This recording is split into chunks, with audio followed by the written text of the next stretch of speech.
Bueno, muy buenas noches a todos, es un gusto saludarlos. Sé que para todos es un esfuerzo, ya estamos en el mes de noviembre, tercera reunión de este seminario sobre cómo enfrentar los síntomas contemporáneos, cómo se posiciona el analista respecto de los síntomas contemporáneos.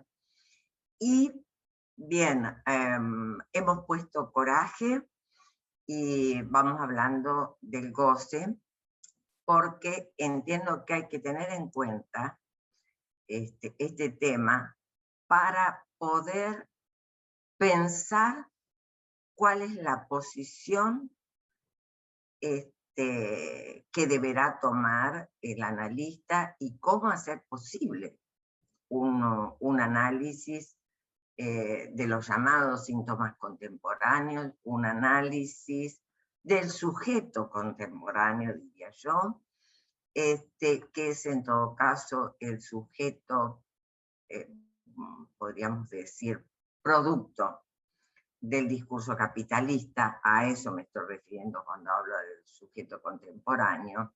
Y entonces un sujeto que, entre comillas, diríamos, no pide nada a nadie, un sujeto, digamos, como con cierto rechazo, por no decir un rechazo al inconsciente, ¿verdad? Si no se inscribe la ley paterna, si no aparece la interdicción del goce, la interdicción del incesto, la interdicción del parricidio, bien, hay cierto rechazo, se produce un rechazo al inconsciente como en el orden de la psicosis. Será la clínica la que nos vaya mostrando la diferencia. Es un trabajo muy grande, ya viene siendo, porque sobre síntomas contemporáneos venimos hablando hace tiempo, y es un trabajo que les espera a los futuros psicoanalistas, es un trabajo que espero que los futuros psicoanalistas de aquí a 10, 15, 20 años puedan dar cuenta, porque es como un trabajo que uno, bueno, va viendo caso por caso, va elaborando, y con el pasar de los años creo que esa elaboración va a poder aportar mucho. Para eso, por supuesto, es muy importante los coloquios, los debates, bueno, este tipo de espacios. Les voy a lo bajé. Les voy a compartir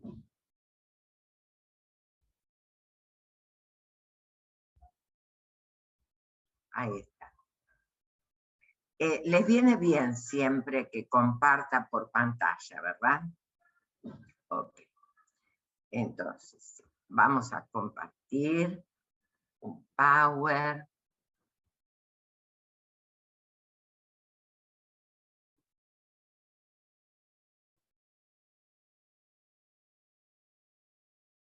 ¿Está? Bárbaro. Muy bien.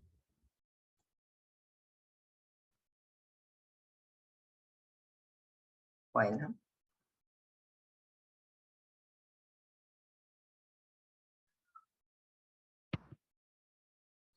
Bien.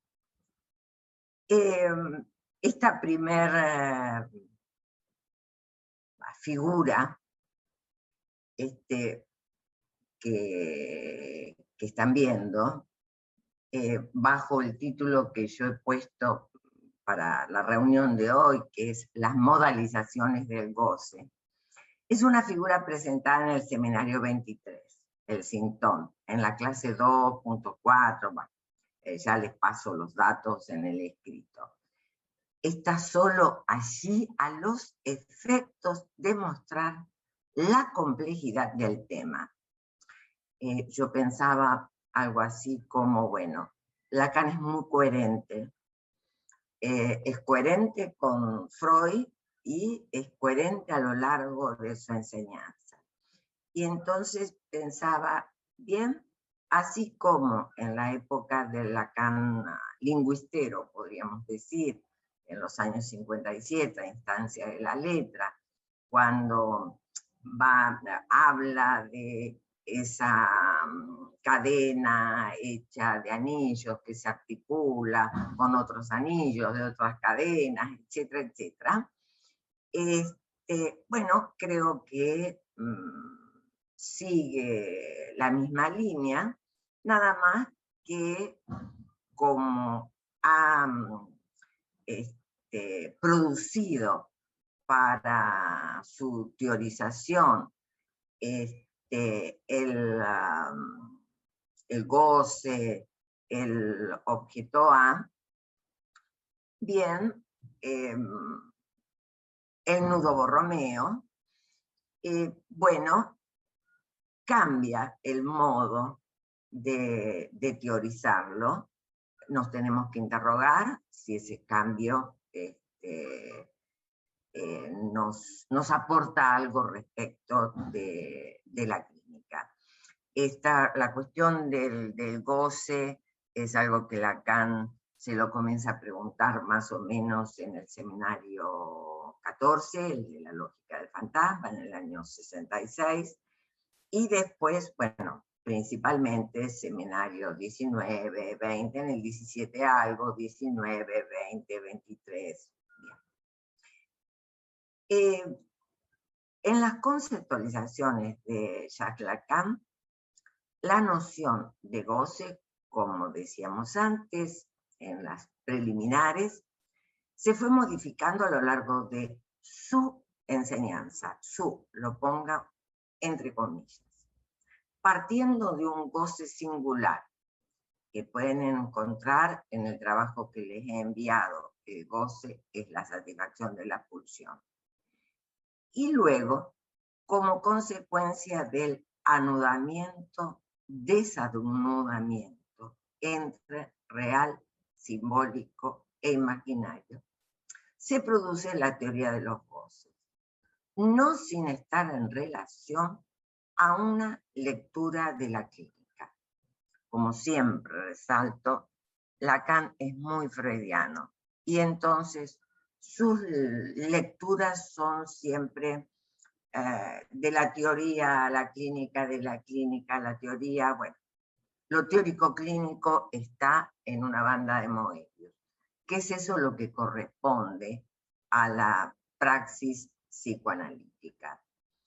Saben ustedes que no habla de práctica, sino de praxis, porque justamente en lo que va a decir el psicoanálisis es que es el tratamiento de lo real por lo simbólico, o el tratamiento desde lo simbólico de lo real. Considero hay dos cuestiones que están en relación al cambio. El avance de su producción en su enseñanza y los cambios epocales de las modalidades de goce. Vuelvo a decir, hablo de su producción en su enseñanza. Ustedes saben que el hecho de hablar con otros, todos los que nos dedicamos a la enseñanza, a la transmisión, lo comentamos, que en ese momento hay un empuje a la producción. Es algo muy interesante.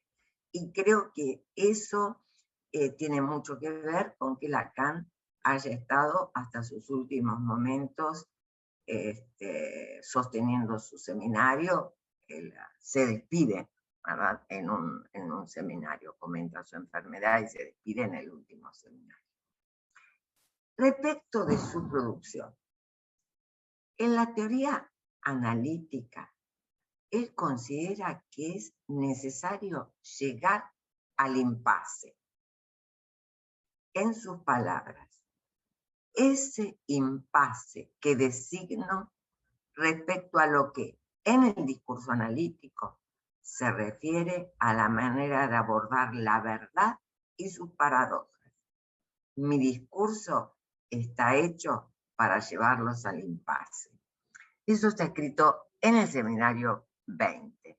Me pareció interesante, muy interesante. Creo que tenemos que aceptarle el desafío y animarnos a llegar hasta ahí, al impasse, hasta donde uno puede, y de acuerdo a la clínica.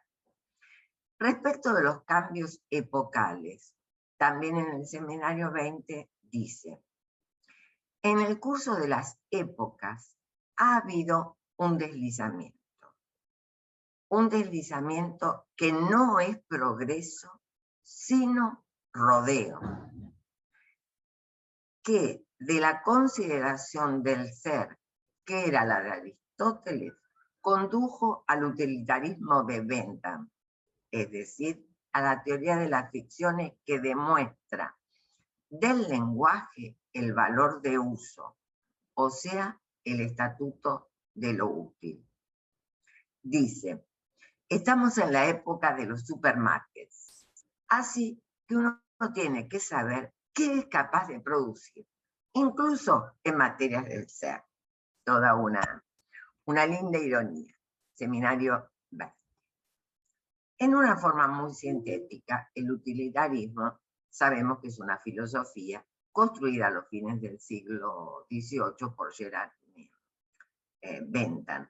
Quizás ustedes lo conozcan también por el panóptico que construyó como modelo para las cárceles.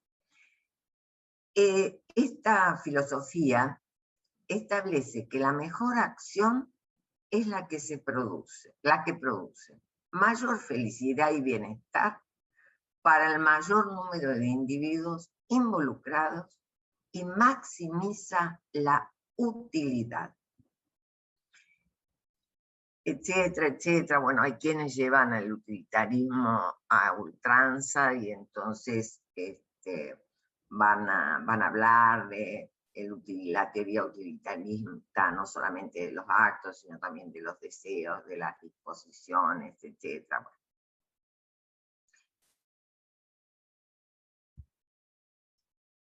Un pequeño.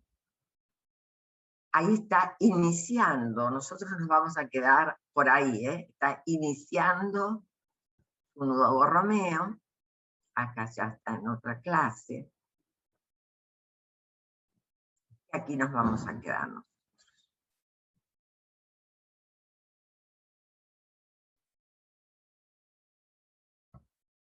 Bien. El nudo de 3. Refiere Lacan en el seminario 23 el síntoma. El hecho dominante es que los 3 redondeles participan de lo imaginario como consistencia, de lo simbólico como agujero y de lo real como existente a los otros 2, a ellos dice, debido al dicho. Lo imaginario consistente se refiere así a lo consistente por la ilusión de compacidad, de completud, soportada por el otro en tanto semejante, que presta su imagen y le hace de andaderas al sujeto.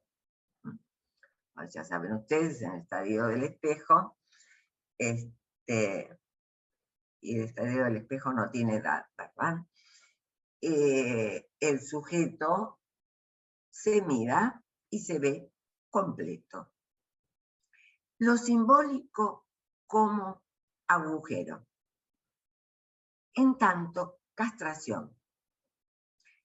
¿Por qué? Porque el lenguaje mata la cosa. Allí donde está la representación, no está la cosa. Entonces, en sí, el lenguaje lo que inserta es la falta de la cosa. Inserta un agujero. Podríamos decir, es la castración que el lenguaje nos impone.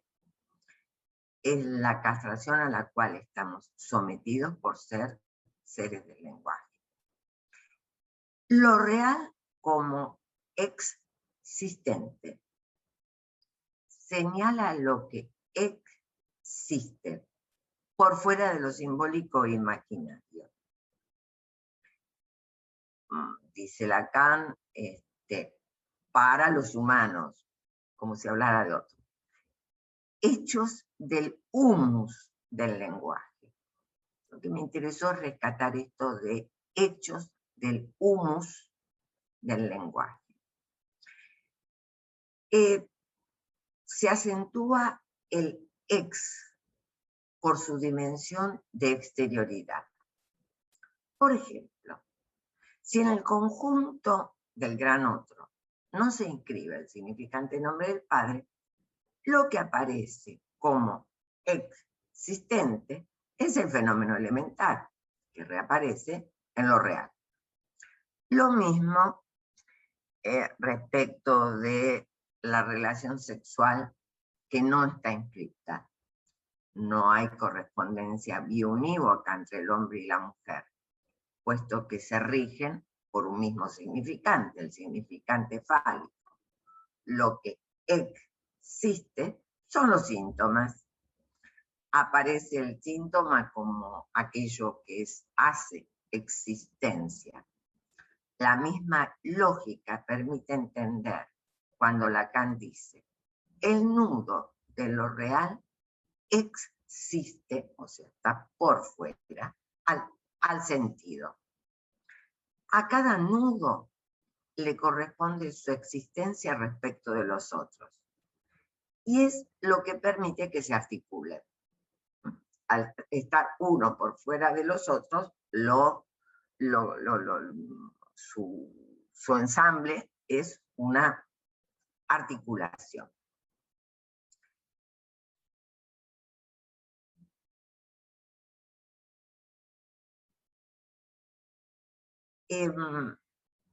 Vayamos paso a paso, si se puede. Leamos este nudo que presenta intersecciones de 2 y de 3 campos, que están bien. Veamos primero las intersecciones de 2 campos. Entre lo imaginario y lo simbólico está el jouissance, el goce sentido, tratándose del sentido del goce alcanzado por la relación de un significante frente al otro. Para Lacan no es propiamente sentido, sino efecto de significación. Este es el trabajo de, digamos, este efecto de significación es lo que se ofrece al trabajo del desciframiento. Primer, digamos, lógica en la dirección de la vida. Después tienen otra intersección de a 2, entre simbólico y real. Allí que está el goce fálico. Es el goce relacionado con la castración. Ya saben ustedes la relación falo-castración. Dice Lacan, el goce fálico se sitúa en la conjunción de lo simbólico con lo real, en la medida en que en el sujeto que tiene su soporte en el parler, o sea, en el hablante ser, otros lo traducen como ser decir, otros lo traducen como decir ser, ser hablante. En la medida en que en el sujeto que tiene su soporte en el parler está el poder de conjugar la palabra con cierto goce. Ese llamado fálico, que se experimenta como parasitario, debido a que la palabra misma lo es. Inscribo, dice, el goce fálico como contrapeso a lo que ocurre con el sentido.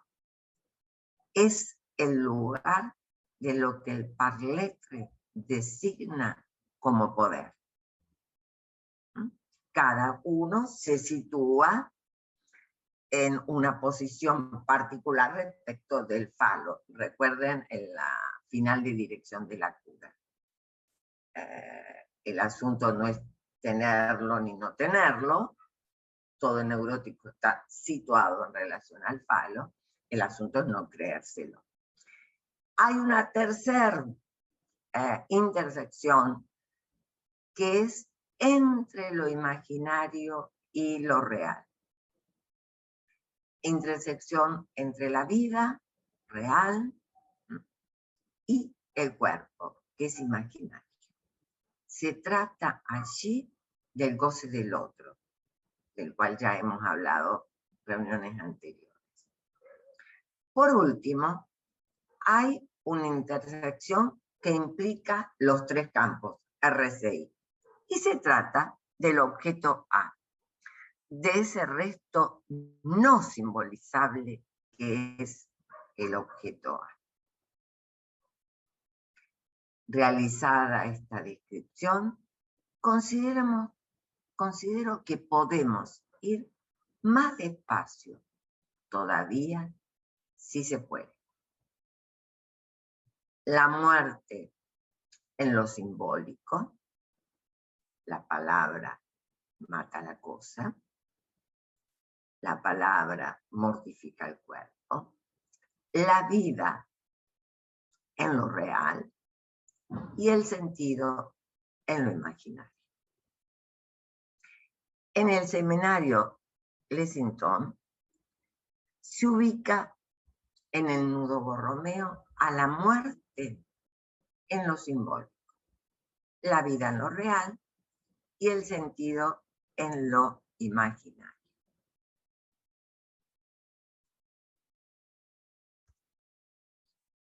Ahí.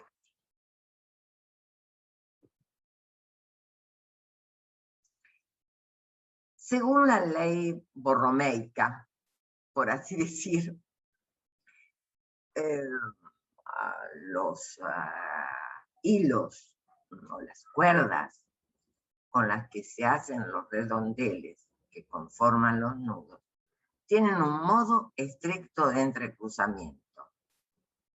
Y lo importante es ese entrecruzamiento y que en ese entrecruzamiento Lacan sitúa el objeto A.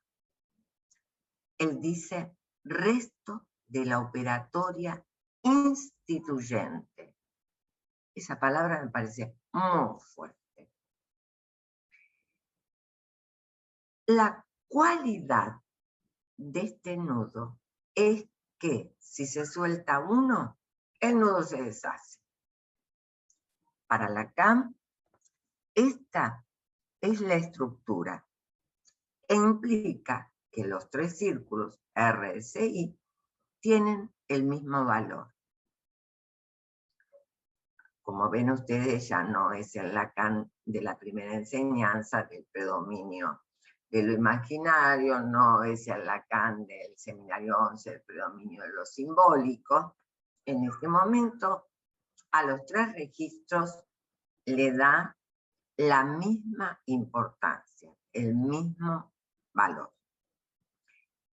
Una de las cuestiones que quiero señalar es que lo llamado por Freud el intrincamiento de las pulsiones es, me parece, lo que Lacan nos muestra en el nudo Borromeo, en el sentido del intrincamiento de los diferentes goces de la vida.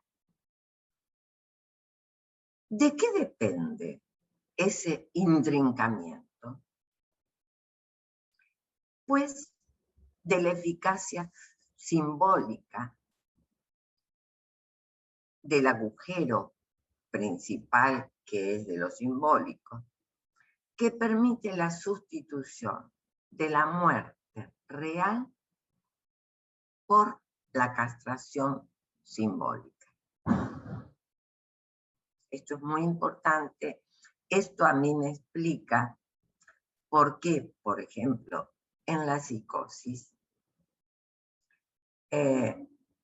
bueno, tenemos, digamos, el peor acto que puede realizar un sujeto, que es emascularse, pero sin llegar a la emasculación.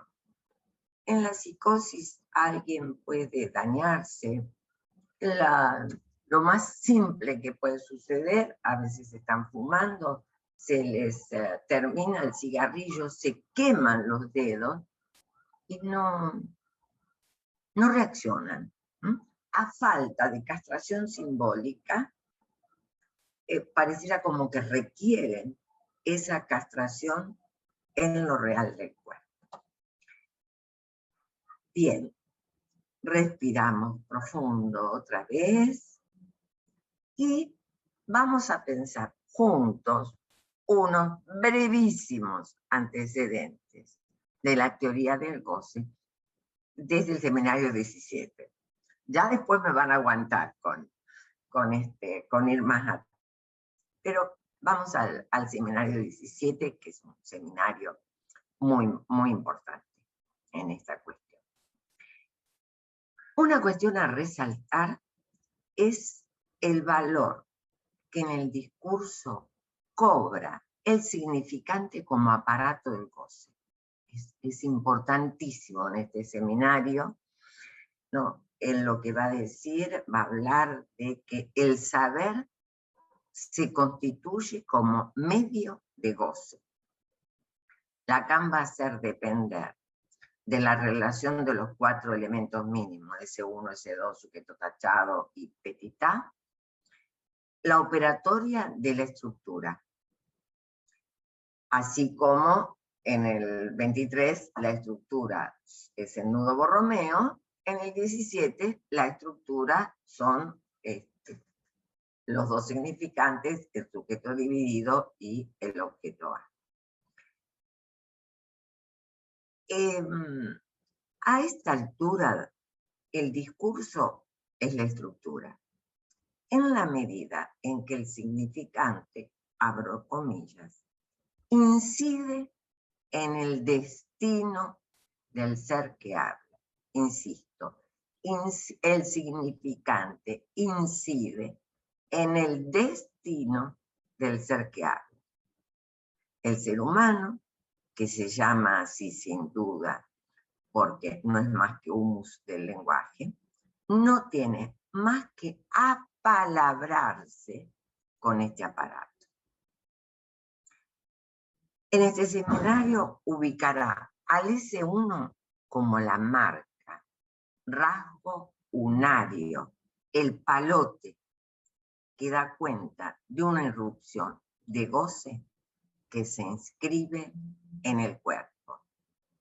A mí me parece, en mi consideración, cuidado, que esto es un antecedente al concepto de la Lango.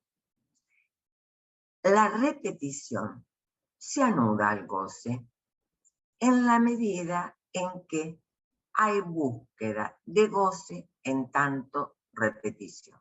Eso lo dice él. Entre el S1 y el S2 se constituye el sujeto dividido, pero, dice Lacan, a esa ansia la llenarán de entrada cierto número de objetos que servirán de tapón. Dice de entrada, hay una referencia, por ejemplo, a Winnicott, etc. Hay una referencia a esta cuestión de el lenguaje no viene solo, el lenguaje viene con la mamá que canta, esa mamá que da el pecho y canta, etcétera, etcétera, etcétera. Dice él, respecto de estos objetos petitá, ¿no? El petitá en sí mismo es lo que resulta de que el saber desde su origen se reduce a la articulación significante. El goce es el efecto mismo del significante introduciéndose en el cuerpo como marca de goce. Se trata de un goce articulado al discurso mismo y a su operatoria como aparato de goce. Les recomiendo mucho leer el capítulo 3 de este seminario 20. Me parece que es fantástico, que es fundamental. Y creo que bueno, que a ver, cuando comenzamos a estudiar psicosomática, enfermedades psicosomáticas, etc., fue un seminario muy importante que nos iluminó nuestra clínica, y creo que es un seminario que no hay que descartar. Que esta cuestión de ese significante que marca el cuerpo, que se encarna, como va a decir después, no me acuerdo si en radiofonía o televisión, que está encarnado, un goce encarnado, dice, creo que en radiofonía. Es interesante. Por supuesto que trabajó antes la cuestión de holofrasia y demás, pero una cosa es pensar la holofrasia y otra cosa es ya complementar el concepto de holofrase que se utilizó para estudiar la psicosomática desde el propio Lacan, con la cuestión de esta marca de goce, este goce encarnado en el cuerpo. Seminario 19, UPIR, ya estamos 71-72. Voy a tomar solamente algo de una clase, de la clase del 21 de junio de 1972. Lacan introduce un viraje importante respecto de cómo se piensa el cuerpo. Plantea aquí al cuerpo como soporte del discurso y señala que hay que prestar atención cuando se dice qué es un cuerpo. No es necesariamente, pone comillas, un cuerpo, porque a partir del momento en que se parte del goce, disculpen parte, estoy tomando una traducción,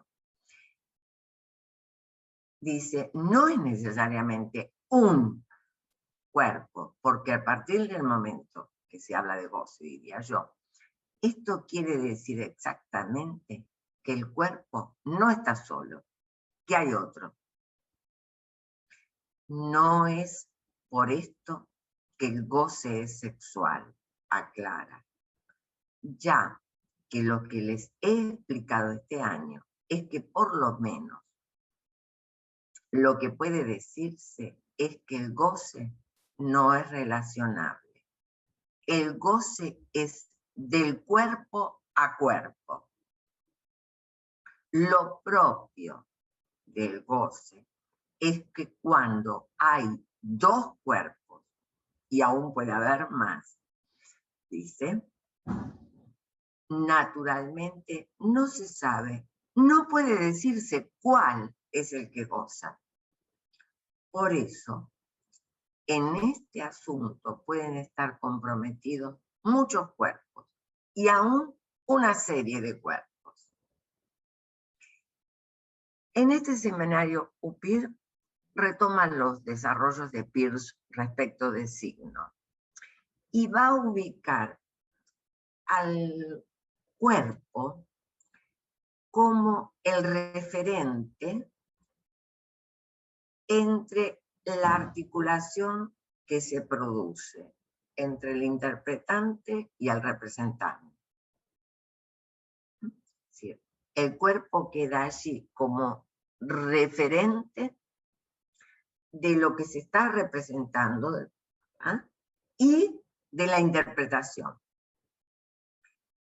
Si bien en el seminario 17 el cuerpo aparece por la vía de la afectación de la marca, aquí le da otro estatuto, en la medida en que se constituye como el soporte del discurso, surgiendo así una dimensión de goce que implica el encuentro de los cuerpos. Porque si estamos hablando de discursos, ¿se acuerdan? Por lo menos alguna idea les tiene que haber quedado del matema de los discursos, de los 4 lugares del discurso. Uno de los discursos es el otro. Entonces, bien, si hay, digamos, el discurso está, digamos, el cuerpo está soportando el discurso, ese discurso implica una dimensión de goce entre cuerpos. Vamos al seminario 20. En este seminario constituye otro punto llamaría, yo diría, bisagra en su obra. Destaca que el goce fálico es efecto de la intromisión misma del significante en el viviente. Goce fálico, intromisión del significante en el viviente, en el cuerpo. E indicará que si de gozar se trata, solo es posible discernir algo de esto en torno al cuerpo. Se goza del cuerpo, corporeizándolo de manera significante. O sea, se goza del cuerpo cuando ese cuerpo, digamos, está convertido como cuerpo, porque si no es sustancia viviente, o dicho más burdamente, cacho de carne. Es el cacho de carne, la libra de carne, que ya habíamos hablado muchas veces de eso. Bien, en la medida en que, digamos, el significante incide sobre el cuerpo, sobre esa sustancia viviente, se corporiza un cuerpo. Valga la redundancia. Ustedes saben que estos fueron seminarios orales y que, bueno, se ha tratado de ser lo más prolijo con las traducciones, se sigue la palabra de. También es importante rescatar en este seminario la discriminación entre el goce fálico y el goce femenino. Ya lo hemos visto. El primero, el fálico, queda enlazado al S1. Y lo que hoy quiero, así como que recordemos bien, es el goce fálico enlazado al S1. En cambio, al segundo se enlaza el significante de la falta.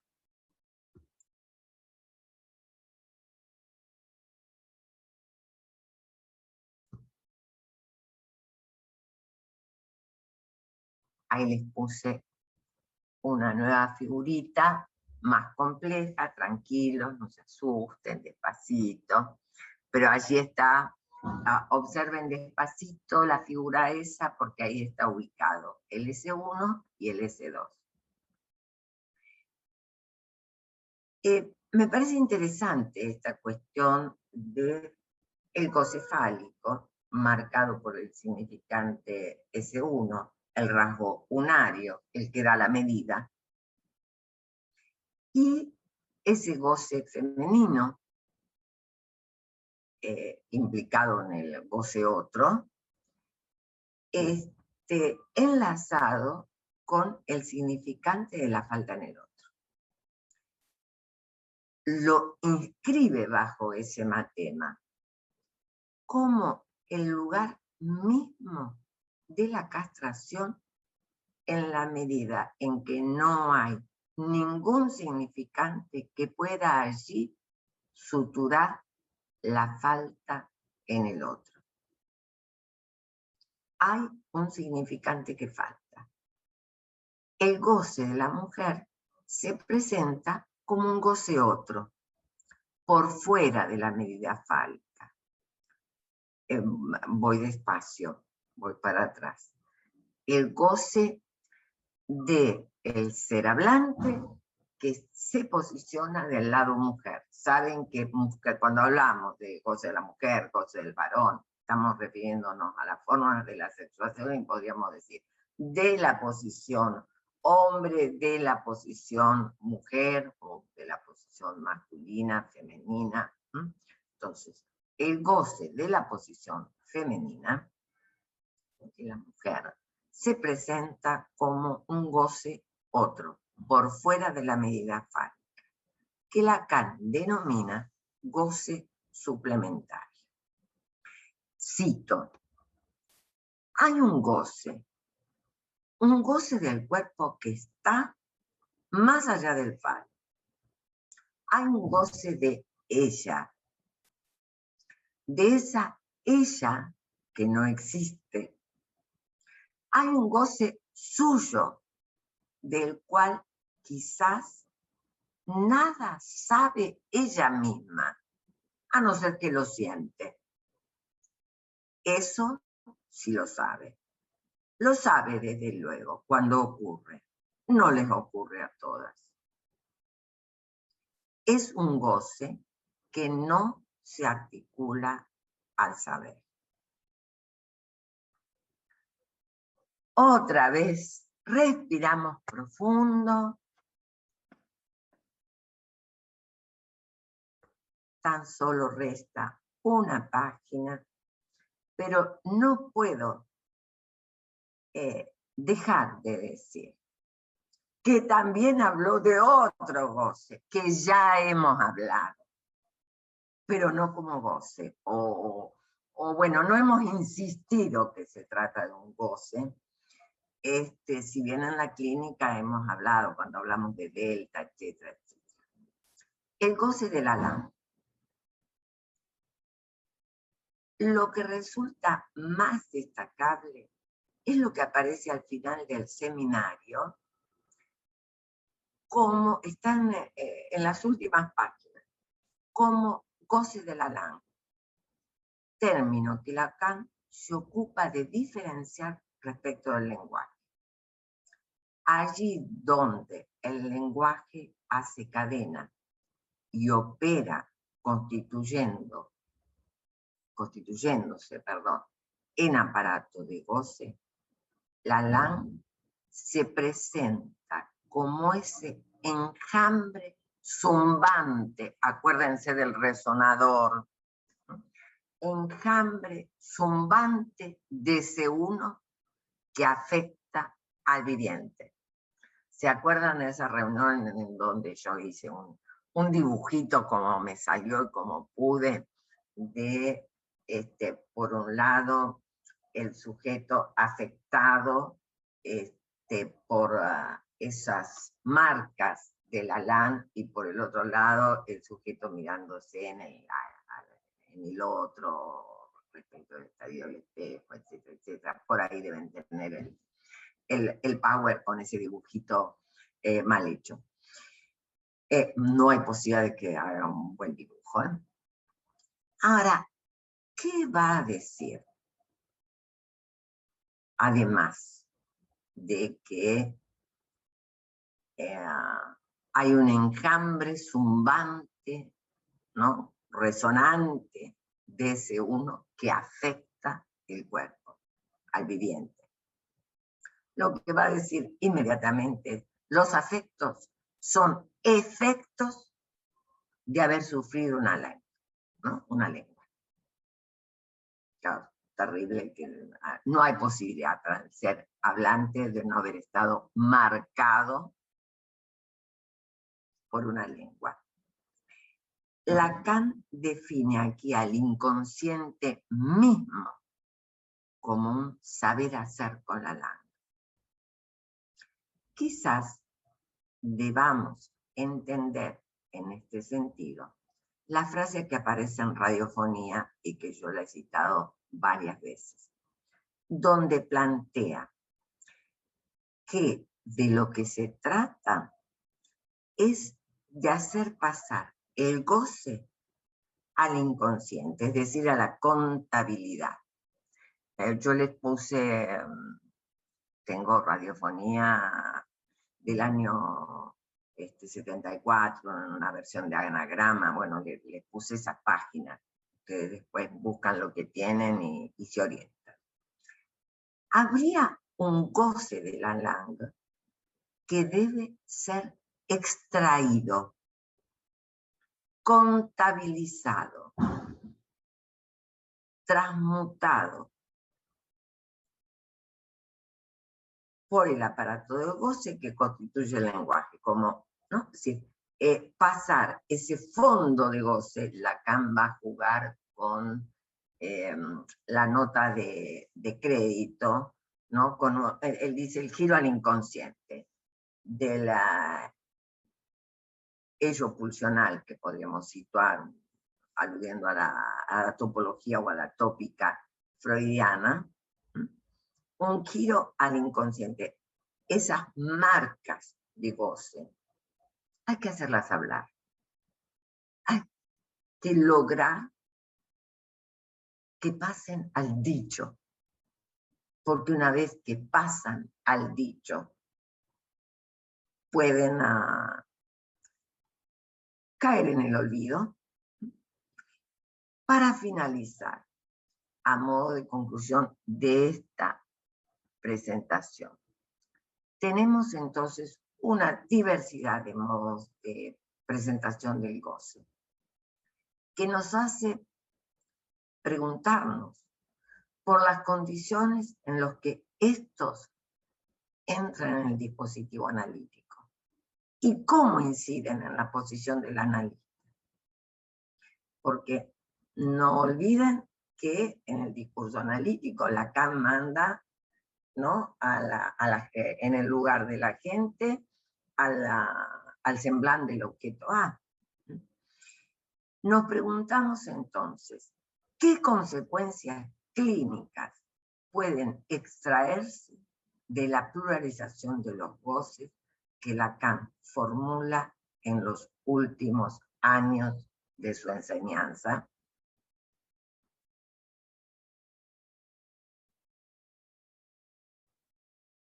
¿Dejé de compartir? Sí, ¿no? ¿Salió? Bien. Hasta acá. Son las 9. Vamos tranquilos. Porque hay que ir tranquilos con este tema. Y les inserté la pregunta final, que quizás nos dejen un impasse, pero la inserté porque es mi pregunta, porque es la pregunta que acompaña la formación mía en análisis, que acompañó, a ver, de alguna manera yo les diría, fue mi primer pregunta respecto del análisis. Pregunta que a mí me orienta,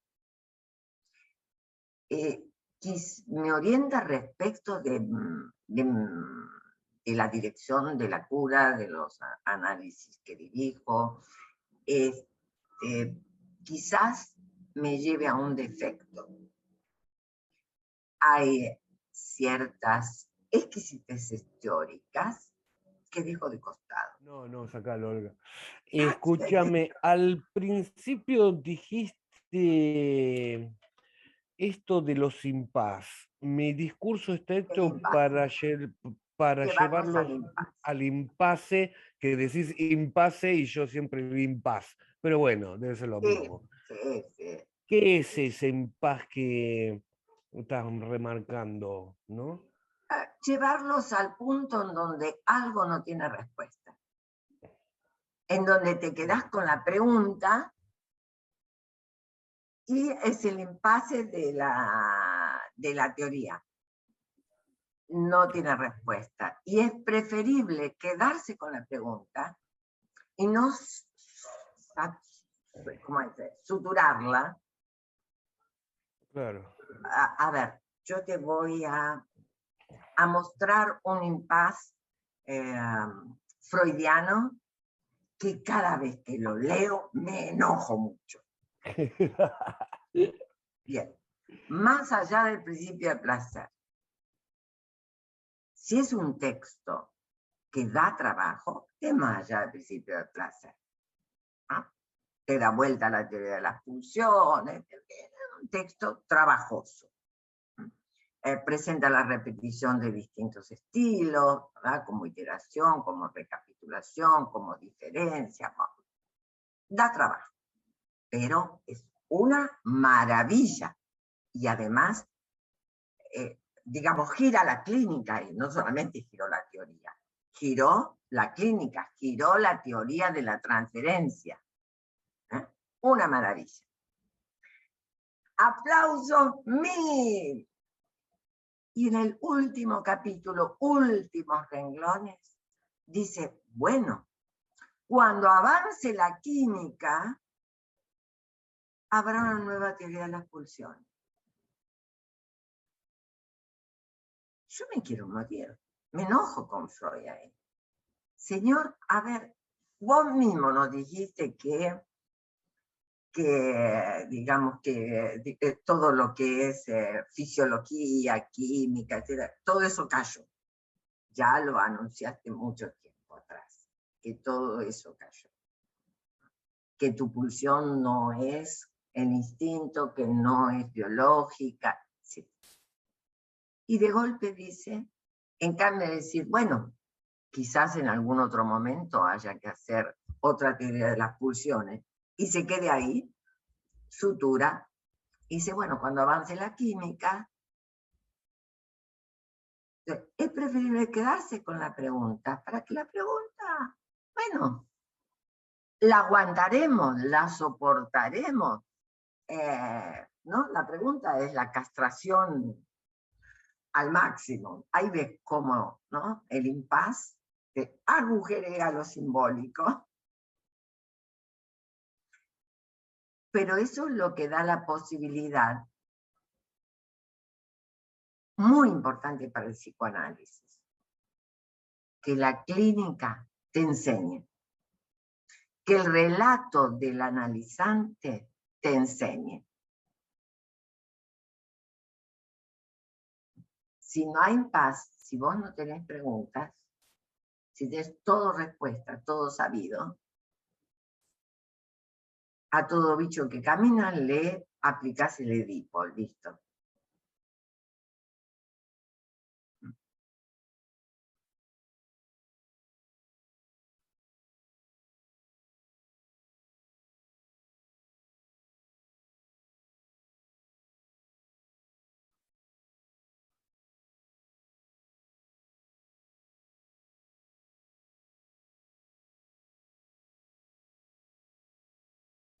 Y hay otra consulta que se me ocurrió porque el intrincamiento de las pulsiones de los diferentes cosas de la vida.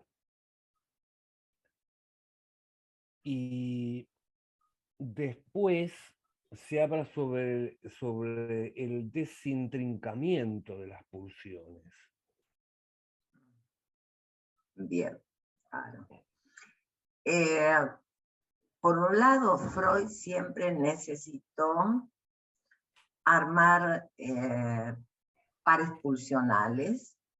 Eso es lo que le mostró su clínica, tanto sean pulsiones sexuales y pulsiones de conservación, como pulsiones de vida y pulsiones de muerte. Y Freud mismo habló del intrincamiento de las pulsiones y esto que vos decís, del desintrincamiento. Y bien, Lacan toma el guante. Toma el guante, si bien en un momento determinado pareciera ser que goce para la altura de la lógica del fantasma, por ahí, pareciera que goce se refiere más a pulsión de muerte y única y exclusivamente a pulsión de muerte, entiendo que después pluraliza el goce y sale de la dicotomía freudiana, piensa el goce de otra manera, y piensa el goce, no el goce de lo simbólico, el goce de lo imaginario, el goce de lo real, sino el goce como, digamos, en ese punto en donde un registro se interacciona con otro, podríamos decir. Ahora, cuando lo pone lo pone en la lógica del nudo borromeo, que sabemos, yo les dije a todos que hicieran la experiencia de construir un nudo borromeo, algo hemos hecho acá con la tijerita, ¿se acuerdan? Bien. Si se suelta un redondel, un círculo que representa un registro, se desarma todo.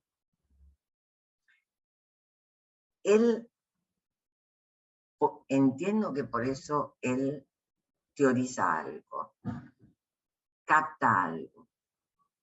El espacio de intersección que queda entre los tres registros, que pone ahí el A como objeto vacío, pero que articula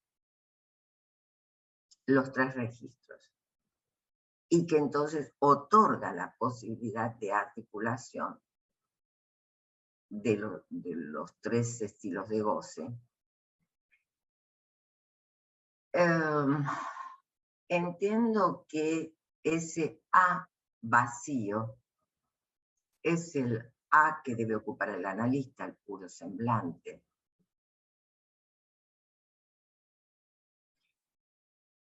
Para desde ese lugar vacío, puro semblante, intervenir, ¿no? Dirigirlo a intervenir respecto del otro. Del otro que en análisis ya va a estar en posición histérica.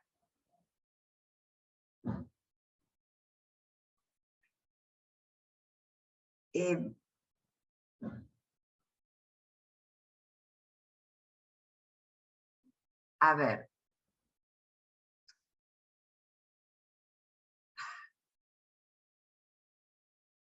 esto es consideración mía, ¿sí? En esto. Cuando yo digo que intervengo sobre el otro, que está en posición histérica, o sea, intervengo sobre el sujeto tachado, ¿no? Sobre el sujeto dividido. Bien, lo que se produce, por supuesto, son S1.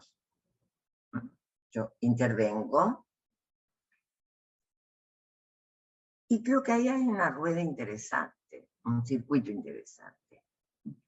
Intervengo como semblante, puro semblante vacío.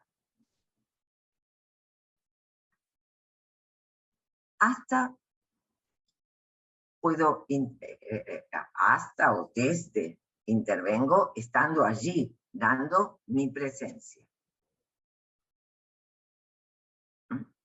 El sujeto analizante en posición histérica habla, o sea, produce sus significantes. Allí creo que hay diversas cosas a tener en cuenta. Uno, por supuesto, es calibrar el oído para escuchar lo que es descifrable y escuchar aquello que solamente no, digamos, va a ser puesto en enigma, no va a ser trabajado por la técnica del desciframiento, sino que se va a provocar el equívoco, se va a poner el enigma, se va a hacer la homofonía, que es la letra, que es, digamos, esa marca de goce en el cuerpo. Ahora, entiendo que en esa operatoria el analista queda condensando goce. Que el circuito hace que el analista es el que quede condensando el goce. No sé si te querías referir a esto, Marcelo. Sí, sí, está bien. Bueno, claro, porque está la transferencia, porque se le supone un saber y porque hay una legalidad en torno al valor de la palabra, ¿no? Sí. Bueno, tendría otras consultas, pero voy a dejar que otros participantes hagan sus consultas también.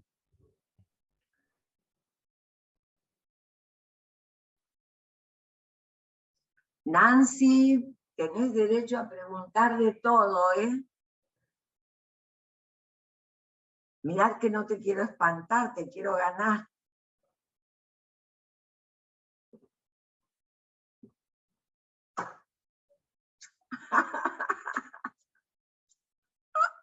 Divina, divina mía.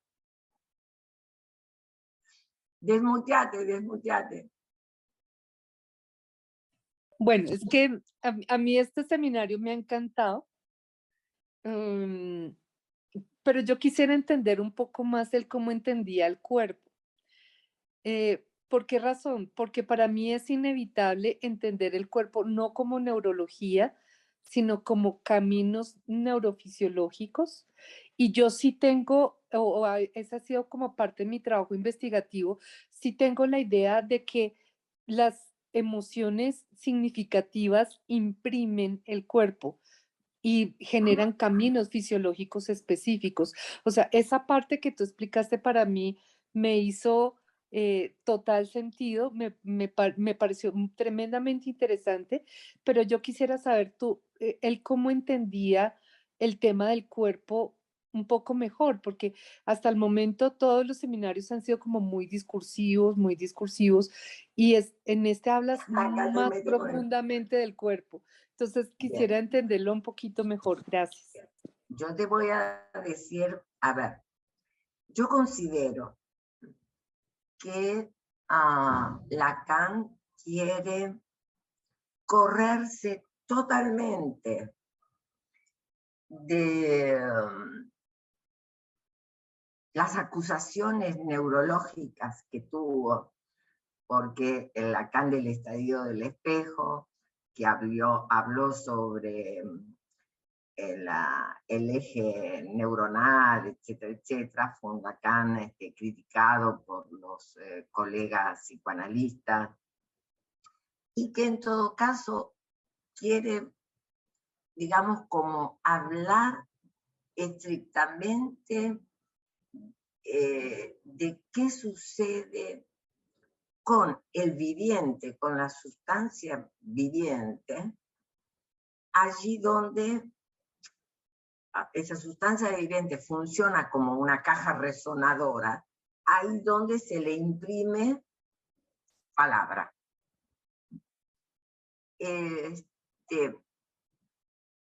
Y quiere dejar de costado la neurofisiología. No me acuerdo en cuál de sus escritos. No es de una cuestión peregrinana. Tendría que buscar. En los escritos hay un escrito que comienza con una epígrafe que dice que la verdadera ciencia es la neurofisiología. no me acuerdo cuál, a mí me llamó siempre mucho la atención. Ahora, bien, no está en contra, se desliga. Es como decir, bueno, para el psicoanálisis este no es el problema. Obviamente nosotros sabemos, yo lo que te diría es que no puedo desligarme de saber que una palabra cambia el quimismo del cuerpo. A ver, si yo digo algo y alguien se sonroja, ¿cómo es que se sonroja? ¿Qué es lo que llevó a los capilares de las mejillas dilatarse para que se sonroje? Sí, típico de situación de exámenes.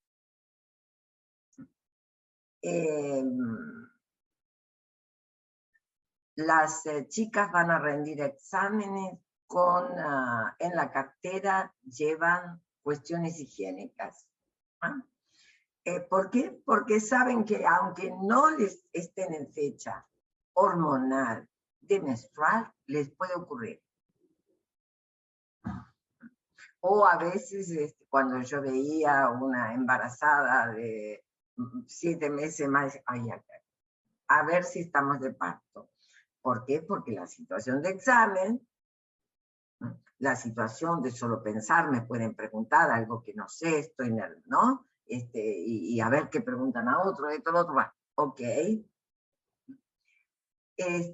Quiere decir que si la palabra afecta el cuerpo, afecta el quimismo corporal. Lo que pasa es que hablar de quimismo corporal no es una explicación psicoanalítica.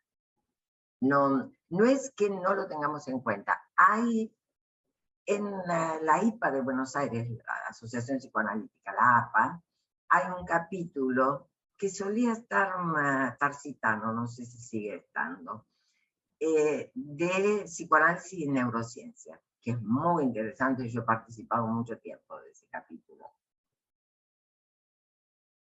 Es sumamente interesante. Porque la palabra, a ver, si la palabra genera alegría o tristeza, etc., la palabra genera endorfinas. Trae un cambio en las endorfinas. Hoy sabemos de esas cosas, como Freud sabía sobre la cuestión sináptica, etcétera, etcétera. Aunque me interrogo hasta dónde lleva y no lleva Lacan el concepto de sustancia gozante. Hasta dónde llega y hasta dónde no habla más sobre eso que él llama la sustancia gozante. Ese es un concepto de él, una noción que me llama mucho la atención. ¿Qué es la del organismo? Que es, sí, pero ¿a qué llama él esta encarnadura? ¿Hasta dónde la lleva?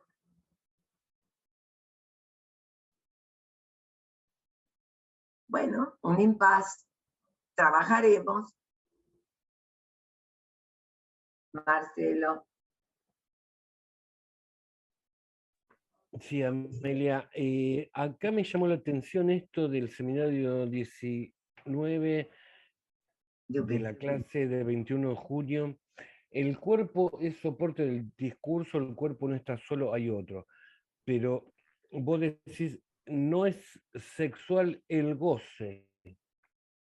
No, lo dice Lacan, no lo digo yo. Bueno, ¿cómo es que dice Lacan esto, Amelia? Claro, a ver, lo que te está diciendo es que lo más importante del goce no es lo sexual, Ajá. que es el goce del discurso. A ver, en el seminario 20, en Aún, que se mete con el seminario siguiente, no me acuerdo la frase exactamente, pero más o menos lo que dice, palabra más, palabra menos, es, en relación a esto, es que el humano realiza un acto muy, no, habla mucho para el acto más corto. Como que hay todo un goce puesto en la palabra, ¿no? Y que, bueno, necesita hablar mucho para después poder copular. De ahí todo lo que él sostiene respecto del amor cortés como el verdadero amor. Entonces, podría decir que la cópula está implicada en los 4 términos del discurso y en el giro de los discursos. Eso es la cópula de un humano. Si no, es la cópula de los animales. Bueno, es instintiva, es otra cosa. Pero eso es antes de la época del reggaetón.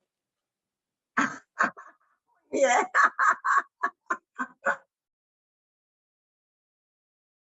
Sí, sí. Sí, Estamos ya. Sí. Se está perdiendo. Lamentablemente.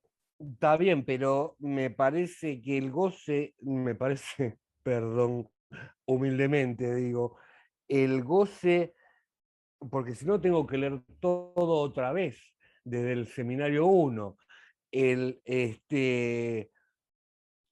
el, el camino se podría decir, tiene que ver con la palabra, pero no es que el goce es sexual. Lee la frase entera, quizás yo la necesite, está después la página, busca la página. Quizás yo la corté demasiado, pero lo que te está diciendo cuando no es sexual es un poco irónicamente. A ver, Ajá. el goce es un goce puesto en el cuerpo. Lo que pasa es, a ver, es secundario si es genital.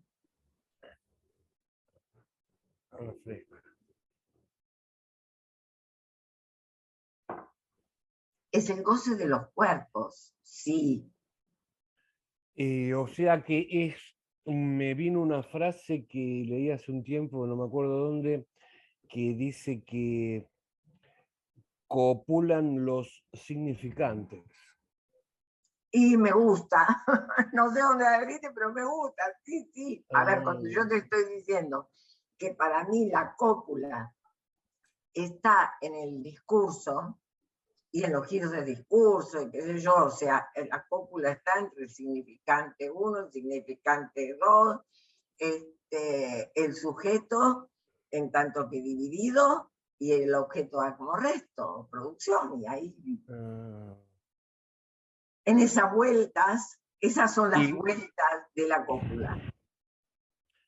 Lo que pasa que entonces pienso, el tema es que se disocia bastante el significante del cuerpo, como si fueran dos cosas muy polarizadas.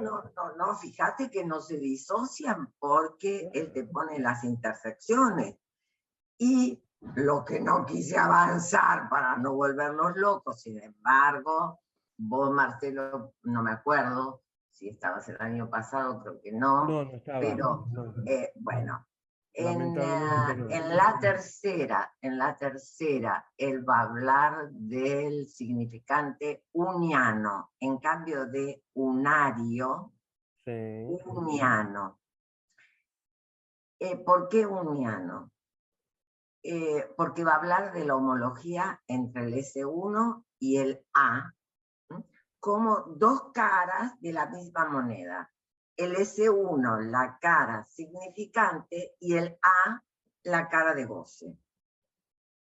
Entonces, en cambio de decir rasgo unario, el rasgo unario, el significante nada más, él va a decir uniano, malditos neologismos, Sí. para hablar de este ay de lo uno, del ay del uno, y el uno es ese, el uno es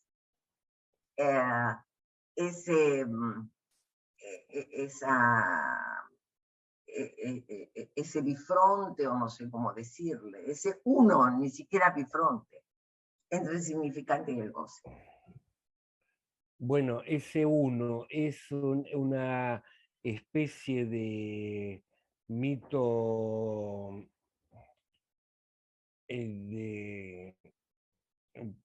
de pareja que es un mito. Ese mito de No, el ay del unión uno sexual. no es respecto del otro. El ay del uno A ver, es, ¿cómo te puedo decir? Respecto de la cópula, podríamos decir, entre el significante y el objeto A. Y lo que para cada uno es el objeto A. sí. O sea, sí, lo que te diría es, el ay del uno es la homología que muestra, digamos, si querés, sí, la pareja que hacen el S1 y el A. El S1 es como la punta del iceberg respecto del A. Eso no con el término del ay del uno, pero esa relación, si bien está en la tercera y demás, de alguna manera la viene trabajando desde la lógica del fantasma. Y ahí en más va deslizándose. ¿Qué entiendo? A ver, es freudiano. Está queriendo levantar los impases freudianos. A ver, el concepto de pulsión de Freud. Cuando te dice, primero, señores, es un concepto. Y este te dice, el objeto A es un concepto. Cuidado, no es ningún objeto, es un concepto. Bien. Un objeto, un concepto fronterizo. O sea, que divide, pero que articula. Entre lo psíquico y lo somático, te mete el soma. Freud no era ningún estúpido, Te metió el soma, te mete el viviente, el organismo. Te metió el soma. No dijo, no, el soma. Bien. Freud en eso era exquisito. Entonces, es un concepto que articula entre lo psíquico y lo somático. Es una exigencia impuesta a lo anímico por su trabazón con lo somático. ¿Qué te parece? No, es el final de la definición. En el medio de la definición habla de la cuestión de la representación. Entonces, por un lado, es una representación que incide en lo somático, ese concepto de pulsión es una representación que incide en lo somático, y por el otro lado, lo somático te exige un trabajo psíquico. Genial. Y Lacan está levantando el guante. Con Freud, ¿cuál fue? Que la palabra incide sobre el cuerpo, que la palabra deja a alguien con una parestesia.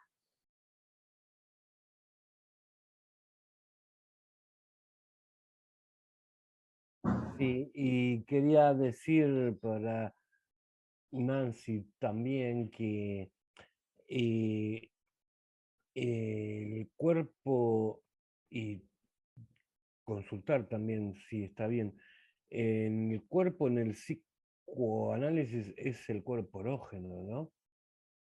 ¿Es el cuerpo erógeno o es el cuerpo hablante? Sí, es el cuerpo erógeno, ¿no? Que en el cuerpo que es que se libidiniza, más fácil la palabra, es el cuerpo hablante, es el cuerpo del parletre. El parletre no tiene otro cuerpo, tiene cuerpo porque se libidiniza. Tiene cuerpo, es decir, dejó de ser delta informulado, cacho de carne. ¿Por qué? Porque ese cacho de carne tiene la posibilidad de libidinizarse. ¿Por qué? Porque es un resonador. Bueno, entonces ahí ya quedé un poquito perdida. ¿Cómo es eso de el cuerpo erógeno? ¿Y por qué lo diferencian del cuerpo? No, no hay otro cuerpo para el hablante. Para el ser humano, hecho de humus del lenguaje, no hay otro cuerpo. El único cuerpo que hay es ese, el erógeno, el libidinizado. No. El cuerpo siempre es capaz de libidinizarse. No tiene lugar que no se libidinice, que no tenga la posibilidad de libidinizarse. En todo caso, el humano está acostumbrado como a estar demasiado ligado con la envoltura de su cuerpo, con la piel. Pero yo te diría, mira, primero, cualquier parte del cuerpo es capaz de libidinizarse. Eso lo puede demostrar una frase que se usa mucho y por lo menos en Argentina se usa mucho el rascame la espaldita. Me hagas mimos en la espalda. Bien. Y es algo muy libidinizante. ¿Sabes que la espalda es la que menos receptores sensitivos tiene? Por eso en una época daban las vacunas que pinchaban la espalda. Terrible era, ¿no? Pues paranoizante a más no poder. Pero bueno, te pinchaban porque pensaban la espalda es donde hay menos receptores sensibles, entonces no va a doler, entonces bueno, damos la vacuna en la espalda. Ahora, mira cómo la espalda, que no tiene receptores, digamos, sensitivos, o tiene menos, puede ser un lugar de libidinización. Ahora, no hay otro cuerpo más que el cuerpo libidinal. El cuerpo que duele también es un cuerpo libidinal. Bueno, es que eso era lo que yo había entendido. Entonces, cuando Marcelo hace esa precisión, yo dije, no entendí nada, llevo un año perdido.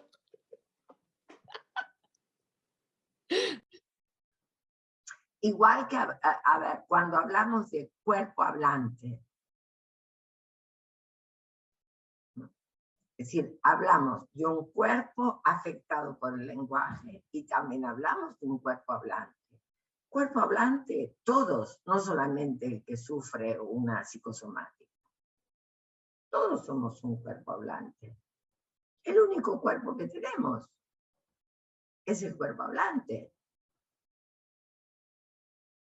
Nuestro cuerpo dice más allá de lo que nosotros queremos decir.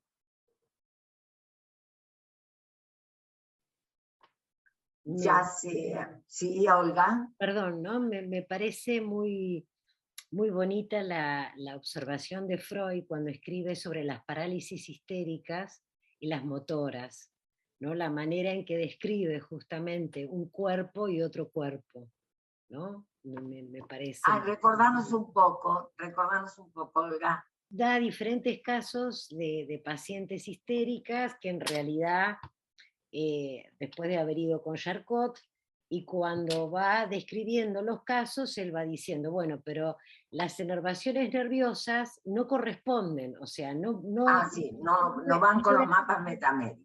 Claro, o sea, lo iba diciendo como que ese cuerpo biológico o viviente no correspondía a ese cuerpo hablado, ¿no? O sea, justamente me parece que es una muy bonita observación de Freud cuando empieza a hablar justamente ese fue uno de los escándalos que Freud les provoca a los neurólogos. Hasta ahí él venía bastante bien con la neurología. Pero, bien, lo que pasa es que cuando tú entiendes la neurofisiología actual, estas divisiones metaméricas son inexistentes. Exacto. Entonces, por eso a mí no me daba sentido de ninguna manera. No. Pero bueno, en la época de Freud, la cuestión metamérica era wow. ¿No? Era un gran progreso. Y entonces lo que demuestra es, señores, mis enfermas no responden al mapa metamérico. Y ahí viene todo un problema con Janet, que fueron compañeros. Yo creo que Freud le debe mucho a Janet. Freud, todo lo que sabe de psicología, a mi gusto, lo aprendió con Janet.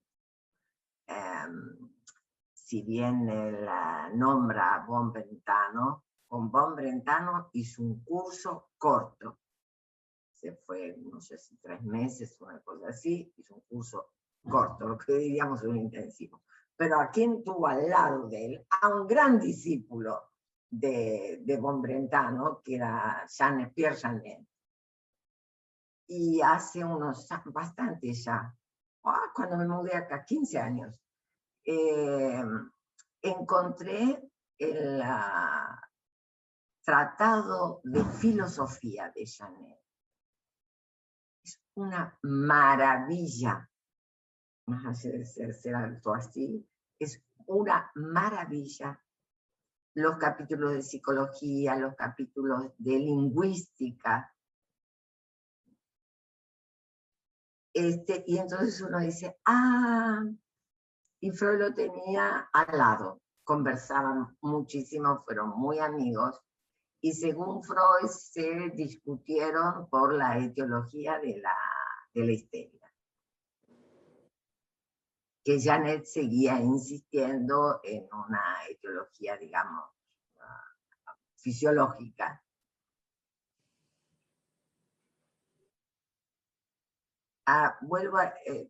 Yo creo que a nivel de etiología,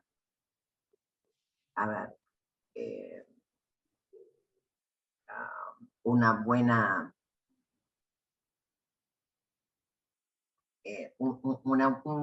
posición de Freud es cuando él habla de lo que hoy podríamos decir la multicausalidad, ¿no? Cuando él habla de un factor orgánico, un factor, digamos, de la infancia, y un factor desencadenante, ¿no? Cuando arma ese tríptico, me parece que arma una ecuación múltiple de la enfermedad que es muy interesante. Hoy lo tenemos como una ecuación múltiple, o bueno, tiene otros nombres, pero bueno. Ahora, igual creo que hay que saber discriminar, por más que conozcamos que en el cuerpo hay un quimismo, hay que saber discriminar qué es lo que hace a nuestro trabajo de analistas.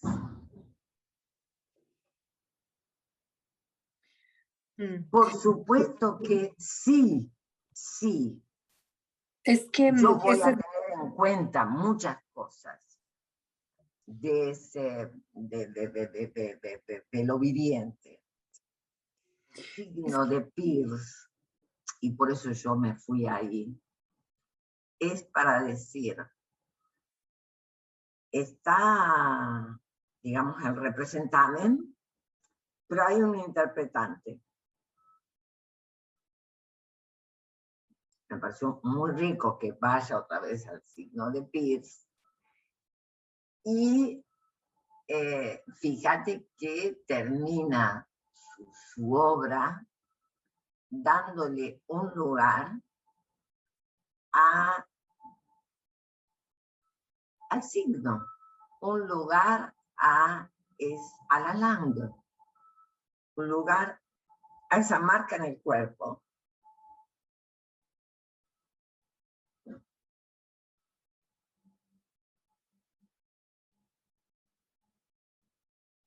¿No? Y yo considero que esa marca en el cuerpo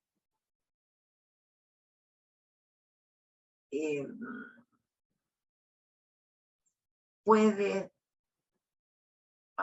él le explica cómo el bebé no entiende nada, pero sabe que lo que estás diciendo le atañe y se queda con algún sonido, con alguna cuestión. Bien.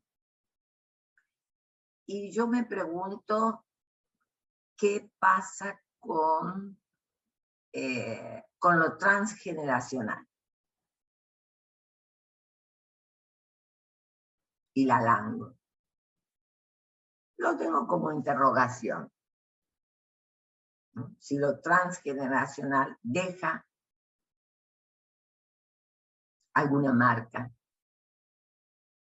Si es solamente, si la langue es ontogenética nada más, o si, bueno, son las interrogaciones que tengo respecto de lo que leo en Lacan y de, ¿no? Pero